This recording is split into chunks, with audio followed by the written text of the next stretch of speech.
What is up, beautiful humans? Nick here from Ottawa, and in this video, in this awareness video, I'm going to introduce the topic of behavior design. So this video is going to be the first of a 5-part awareness series about behavior design. And we're doing 5 parts because behavior design is a really powerful concept to understand. It has been for me, and it really addresses this sort of rate limiting element for how people can go about improving their health. And if we break it down, behavior is essentially the actions you do. Design is creating a framework for implementing a change. So when it comes to behavior design, it's understanding a framework for why we do the things that we do, why we behave the way that we do as humans. And what we realized was that, in 2019, at the start of 2019, a lot of what we taught in our seminars was focused on giving people better information, right? Our thought process was, if people don't have the right information, then they can't make good decisions, right? If someone wants to eat healthy or improve their sleep, but has no idea what eating healthy means or how to go about improving their sleep, they need better information.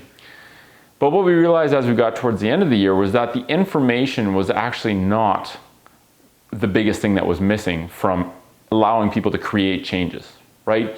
Because information, if you don't implement it or use it, is useless. And the rate limiting step for people improving their health was actually understanding how to change their behaviors, right? Not just go on a behavior diet, not change a behavior for like a week or a month, but to change how they act in their day-to-day life and to ensure that the good behaviors happen and the bad behaviors don't happen. Or not, I wouldn't say bad behaviors, the unhealthy behaviors. And we talked about before how your lifestyle is essentially the sum total of the behaviors that you accumulate during the day.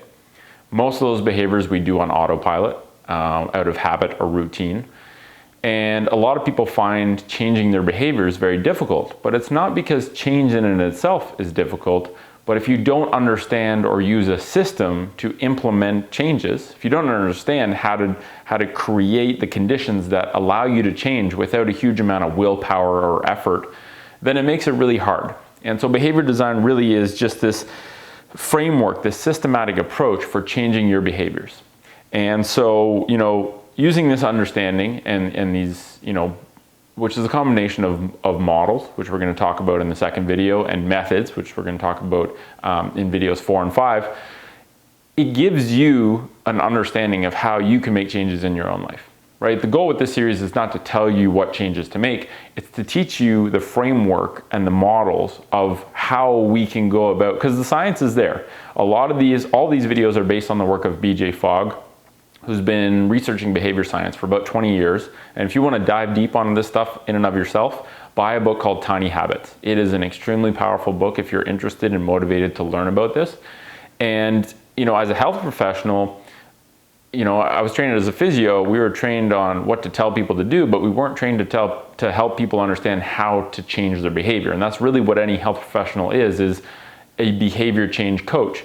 And we weren't prepared very well for that. And now that I've started to implement behavior design in my own life and seen how easy it is to install habits that I had a really hard time without the kind of framework understanding, this is a really powerful tool. And it's actually really simple.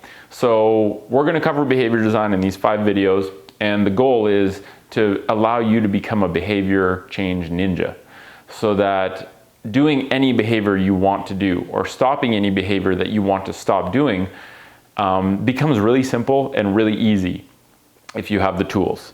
And so that's really what this is all about. It's about removing willpower. If you want to eat healthy, right?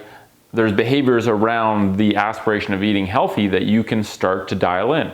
If you want to improve your sleep, that is a behavior, right? There's a bunch of behaviors around how you go about sleeping, what your sleep routines are like, that you can start to pick away at and change. And once you start to get this momentum and see, wow, I set a goal out to change and get better sleep and improve my sleep quality, and I'm actually succeeding in implementing these things, it's extremely empowering. And these victories, these small little victories, and one of the methods is start small, right? Start tiny. Start with the smallest version of a habit you're trying to upload and go from there. And I think a lot of times people just go for too ambitious of a change, or if they try a diet and fail and aren't able to keep it up, they think, oh, well, I just don't have the discipline, or it's a character flaw, or I just can't do this. But it's not your fault. It's you didn't use the right system. You didn't use the right approach to install that habit you want to install.